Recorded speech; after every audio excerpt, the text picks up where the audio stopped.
Hey guys, so I am back and I'm here with a fun tutorial using the brand new Vice 4 palette from Urban Decay. I feel like they're gonna go up to Vice 10 and not know what to do with themselves. Or do you think they're gonna go with like a Vice Jewel or a Vice Smoky? I think they should do a spin on that instead of just doing 4, 5, 6, 7. What do you think? What do you think?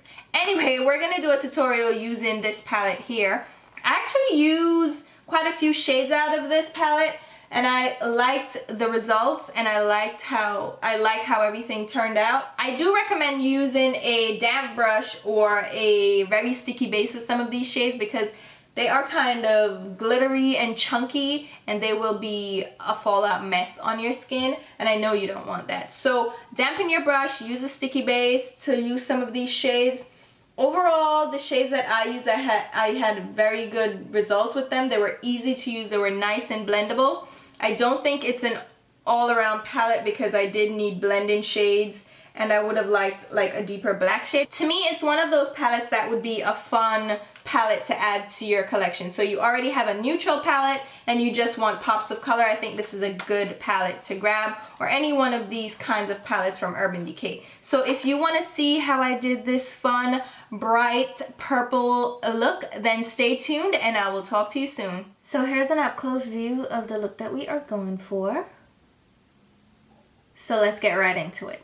So my brows are already filled in and now I'm going in with an eyeshadow primer. This is the MAC Prep and Prime 24-Hour Extend Eye Base. I'm just going to apply that all over my lid, and this is going to help give us a smooth surface to work with and also prevent creasing throughout wear. Next, I'm going in with a neutral base. This is the MAC Pro Longwear Paint Pot in the shade Laying Low. I'm just going to buff that all over my lid using my Real Techniques Deluxe Crease Brush and then blend it in further using my finger.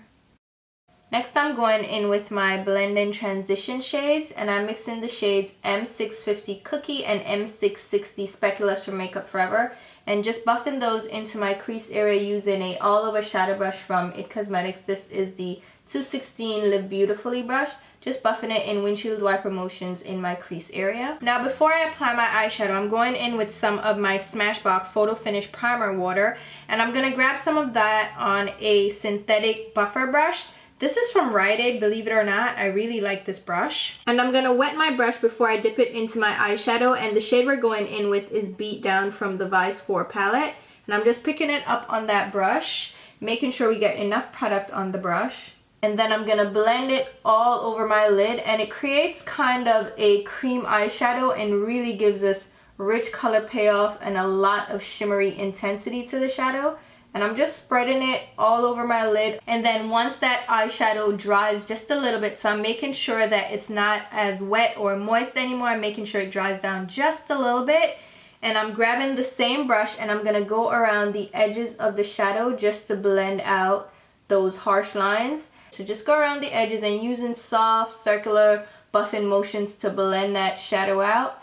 And again, you're just blending out the edges. Then I'm going to pick up some more of the shadow and just go over the eyelid with that just to build it up some more.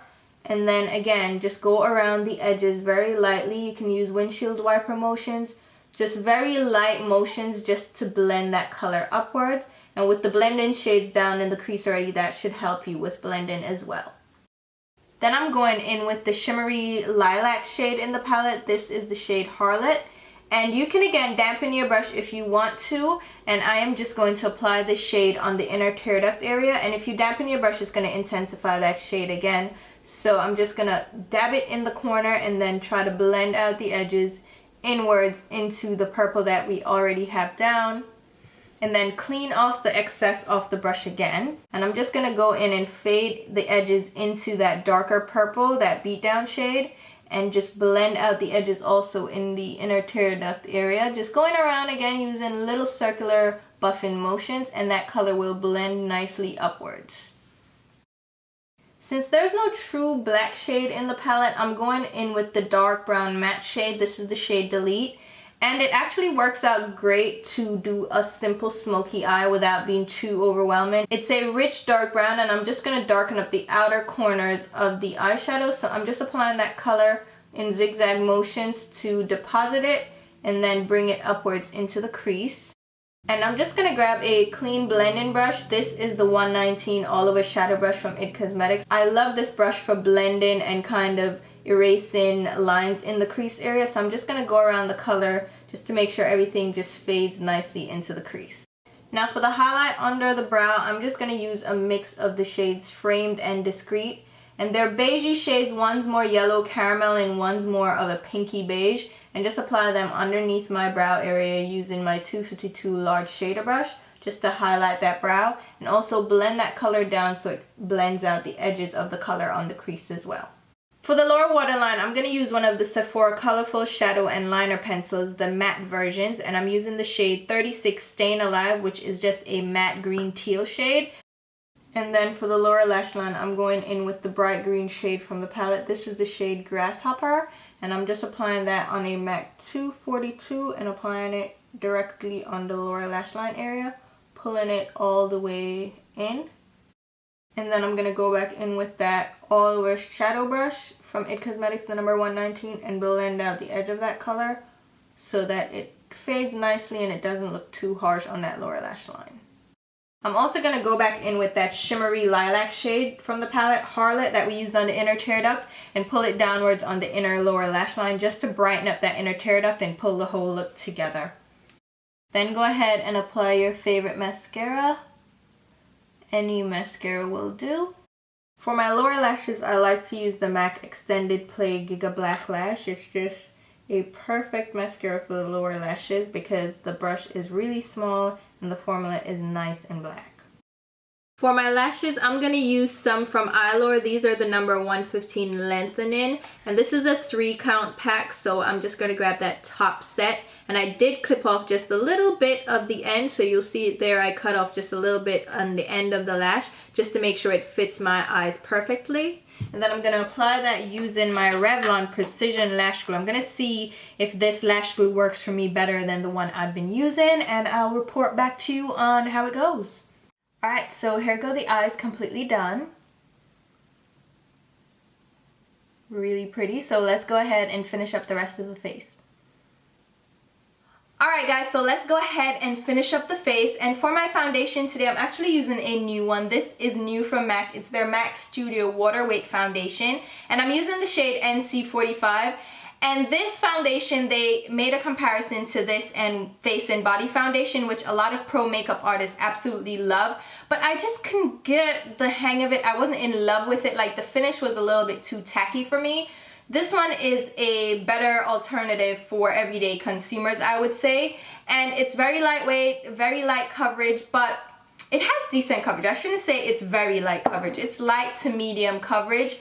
It goes on nicely. The color actually blends in really well with my skin, but I don't like a glowy kind of dewy finish, so I did set that down because it does leave kind of a fresh glowy finish to the skin. I did set that down using my NARS Soft Velvet Loose Powder in the shade Mountain. I pounced it over my skin using a damp beauty blender just to set everything in place. And using a damp beauty blender with loose powder is so awesome if you want to set everything down, like not to have it move but without it looking cakey and powdery. So that's what I did.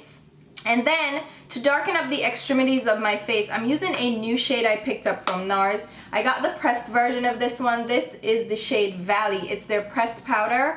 And I'm using a Hakuhodo B531 brush. And what I'm going to do is darken up the extremities of my face, the perimeter. So I'm going to darken up my hairline with this powder. And it's a lot darker than my skin, but it's not heavy coverage, so you're able to fade it in without looking too crazy, like it's too out of place on your skin. So I darkened up my hairline. I also pulled this down on my cheekbone area, and that's kind of a pre-contour. It adds shade in, so when you add your contour later, it won't seem too dark and out of place again. So I did like a shape of a 3. So I did the jawline and my cheekbone. So I brought it down to my jawline and chin area as well, and just blended it out using the big old fluffy brush here.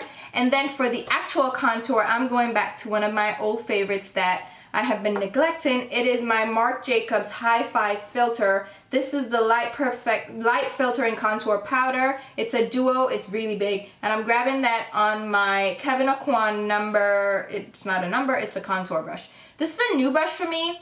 It's a different shape for a contour brush, but it's just like a large eyeshadow blending brush. But it's very stiff, and I just apply the color to the hollows of my cheeks, and it actually applied the color pretty well. I thought it was going to leave a harsh line, but this powder is blendable anyway, so maybe it would if you use a stark powder, but I don't know. This is a nice powder. So I apply that to the hollows of my cheeks, and then I'm going to take some of this and apply it down the sides of my nose just to give a very faint shadowing to my nose. And when you're contouring your nose, I suggest you go for a lighter powder than you expect. Go a shade or two darker than your skin tone. Don't go too much darker than that, because it's just going to look wrong. For your nose area, that's the center of your face, is going to really be prominent, so you want to use a lighter powder, and this powder is perfect for that for me. And I'm just blending it down the edges of my nose, the sides, just to thin out that bridge of my nose. We are going to go in with a highlight now, and I'm doing something a little bit off the cuff. Just follow me, don't leave me hanging, just go with me for a minute. I'm going to grab the shade Harlot from the palette, the one we used on the inner tear duct, and I'm going to grab that on the Anastasia A23 highlighter brush. This came out with the highlight powders that they recently debuted. And I'm going to use this brush and just pick up some of that color and pop it on the high points of my cheeks. And it's a shimmery purple color, and you wouldn't think to use purple, and I wouldn't suggest it necessarily for everyone. People with pinky undertones can probably get away with this color more than others with the yellow undertone. Darker skin can get away with it better than paler skin as well. So if you're adventurous, try it out. You never know. I'm just popping it, and it looks really pretty. Like, it's a really pretty sheen on my skin. So you never know, you can use an eyeshadow as a blush, as a highlight. And as a matter of fact, we're going to use one of the shades as a blush as well. We're going to use the shade 1985, which is a pinky, like magenta purple. It's that really vibrant shade in the palette. I'm going to grab that on a Goss number 2 brush, just a little bit, and pop it on the apples of my, well, the backs of my cheeks. Not the apple, but like the back of the apple. The back of the apple. And just blend it out. And you will see that this actually turned out pretty well for a blush and highlight combination. It really looks good with this look. It ties everything together. Yeah, it worked out, didn't it?